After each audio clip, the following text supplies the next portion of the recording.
Divorce के पूरे 4 साल होने के बावजूद भी करण ने अभी तक दूसरी शादी के बारे में नहीं सोचा है। बस अपनी 3 साल की बेटी शीतल के बारे में ही हर पल सोचता रहता है। हालांकि जब से ये दोनों अलग हुए हैं तब से केवल एक बार ही अपनी बेटी से मिल सका है। बेचारा करण। करण की बुआ रानी ने अपनी फ्रेंड रेशमा से डिटेल शेयर की। यार क्या बताए आजकल के इन बच्चों के बारे में। उम्र गुजर जाती है लेकिन फिर भी अपने पार्टनर का चुनाव नहीं कर पाते हैं। अब मेरी भतीजी को ही देख लो, पूरे 28 साल की हो चुकी है। इंजीनियरिंग की पढ़ाई भी पूरी कर ली, फिर भी अभी तक उसे अपनी पसंद का कोई लड़का नहीं मिला है। कहती है जब मिल जाए तो शादी कर लूँगी। सुन रेशमा, एक काम कर, मेरे करण से एक बार अपनी भतीजी शारदा को मिलवाने का प्लान तो कर। हो ना हो ऊपर वाले ने इनकी जोड़ी को ठीक करने की ठान ली हो। रानी रेशमा का हाथ पकड़ के गुजारिश की। तेरे मुंह में घी शक्कर। अगर ऐसा हो जाए तो मेरे बूढ़े भाई की बहुत बड़ी जिम्मेदारी और टेंशन कम हो जाएगी। बेचारे नौकरी करते रहे और अब बुढ़ापे में बेटी की शादी हो जाए इसी कामना में जी रहे हैं। रेशमा अपना दुख रोया। दरअसल ये लगभग 60 साल महिलाएं बचपन से लेकर कॉलेज तक साथ में दोस्त थी। यादा कदा एक दूसरे से मिलने आती जाती रहती थी। आज रेशमा बड़े दिनों बाद अपनी खास दोस्त रानी के घर उससे मिलने और उसके हाल चाल जानने के लिए आई हुई थी। करण पेशे से बहुत बड़ा आर्टिकल्स था, खुद की एक फर्म चलाता था, लेकिन जब से उसका डिवोर्स हुआ था तब से ही उसके काम पर ध्यान हटाकर मैं खाने पर ध्यान जा लगा था। शहर के उसका जितना नाम अपनी काबिलियत के लिए था, अब उससे ज़्यादा बड़ा नाम दारू पीने के लिए होता जा रहा था। उसे उसके घर वाले माता पिता बार बार यही समझाते थे कि दारू और नशे की लत छोड़ के अब अपने बिजनेस और आगे की लाइफ पर फोकस करें और कोई अच्छी सी लड़की पसंद करके जल्दी से शादी कर ले, क्योंकि कोर्ट से तो उसे ग्रीन सिग्नल मिल ही चुका था, उसका डिवोर्स हो चुका था। लेकिन घर वाले समझाए समझाते थक चुके थे। उसे चाहिए थी तो बस आरती। आरती उसकी डिवोर्स हो चुकी पत्नी का नाम था, जिसे वो कभी हद से ज़्यादा प्यार किया करता था। लेकिन कुछ गलतफहमियों ने इतनी जगह बना ली कि दोनों के रिश्ते को तार तार कर दिया और नौबत यहाँ तक आ गई कि उन्हें कोर्ट के सहारे खुद को अलग करना पड़ा। वे दोनों अलग तो जरूर हो गए लेकिन अंदर से बिल्कुल कमज़ोर हो गए। करण तो खुद को संभालने के लिए शराब का सहारा ले लिया करता था, लेकिन आरती अपने आंसुओं का।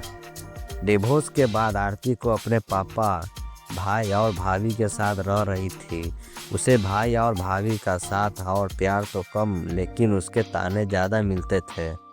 लेकिन वो सब कुछ सह कर भी अपनी दुलारी बेटी शीतल को इस बात की भनक तक नहीं लगने देती थी कि वो अपने नहीं बल्कि खैरात के घर में रहती है।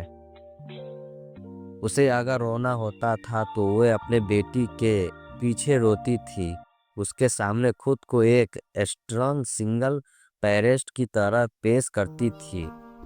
उसके पापा भी पेंशन इतनी नहीं आती थी कि वो अपनी और बेटी की ज़रूरतों को पूरा कर सके, इसलिए अब आरती को लगने लगा था कि शीतल भी पढ़ेगी, उसके लिए भी पैसे की ज़रूरत होगी।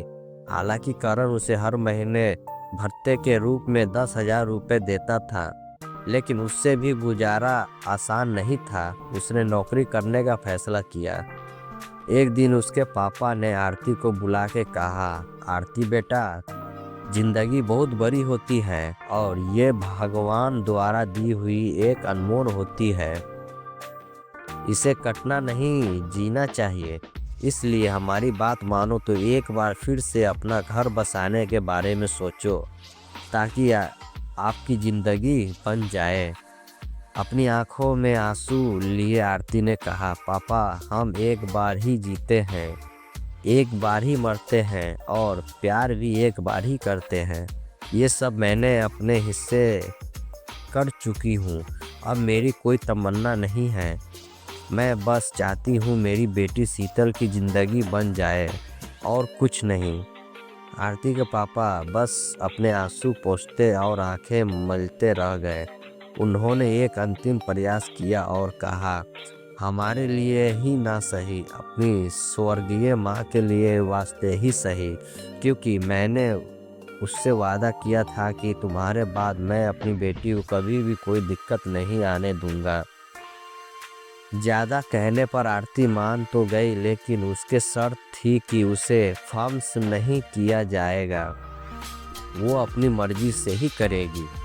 आरती के पापा ने अपने दोस्त और कुछ रिश्तेदार की मदद से कुछ रिश्ते रेडी किए और उसके साथ आरती की मीटिंग फिक्स करवाई। लेकिन आरती को कोई भी पसंद नहीं आ रहा था, हालांकि उनकी अलग अलग वजह भी थी। एक दिन आरती के पापा ने आरती को एक और मीटिंग के बारे में बताया और उसे मिलने के लिए राजी किया। आरती को जहाँ मिलने जाना था, ये आरती की फेवरेट जगहों में से एक थी। उसे ज़्यादातर अपने दोस्तों या फिर अकेले में क्वालिटी टाइम के लिए आउटडोर खुले में जाना पसंद हुआ करता था। बताई हुई जगह यानी मरीन ड्राइव पर पहुंचकर अपने अंदाज में आरती अपने आने वाले इंसान का इंतजार कर रही थी। वो बार बार अपनी घड़ी में देख रही थी। फिर उसने अपने पीछे मुड़कर देखा कि जिस पत्थर से टिक कर वो खड़ी थी, ठीक उसके पीछे वाले पर बैठा इंसान उसका इंतजार कर रहा था। जैसे ही दोनों की नजरें टकराई, आंसू निकल गए और आरती बिना कुछ कहे वहां से जाने लगी।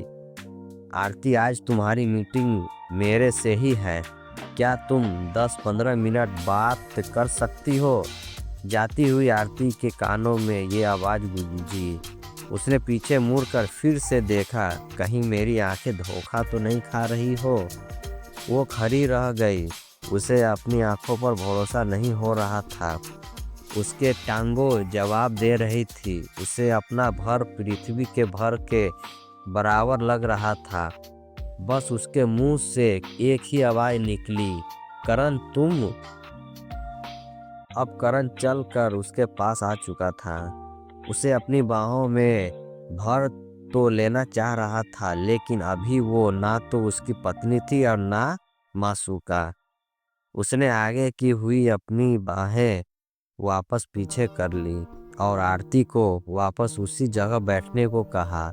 कुछ पल सोचने के बाद आरती मान गई और 10 से 15 मिनट की बातचीत के लिए राजी हो गई।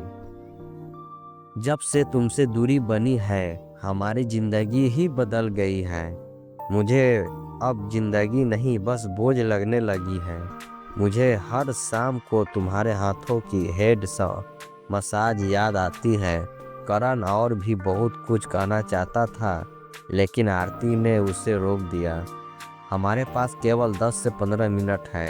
मैं चाहती हूँ इसमें रोने धोने से अच्छा कुछ और बात की जाए। करण चुप हो गया। आरती घर के बाकी मेंबर्स के बारे में पूछती रही।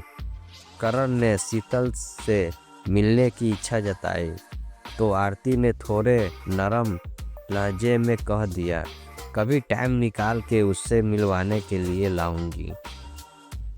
आरती की बात सुन के करण को बड़ी खुशी हुई। कम से कम इस बहाने आरती से उसे मिलने तो आएगी ही। जाते जाते आरती करण से पूछा, आपने अभी तक दूसरी शादी क्यों नहीं की? करण खामोश खड़ा रहा। फिर कुछ सोचने के बाद बोला, क्या हम फिर से शादी कर सकते हैं? आरती वहाँ से जाने लगी और जाते जाते बोली, मैंने कभी इसके बारे में नहीं सोचा। एक बार सोच के जरूर देखना, शायद इरादा बदल जाए, करण ने कहा।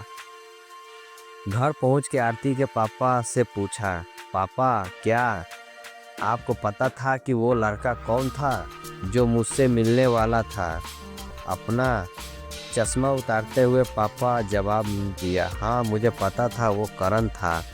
पापा, जब आपको सब कुछ पता था फिर भी मुझे बिना बताए उसके साथ मिलने क्यों भेज दिया?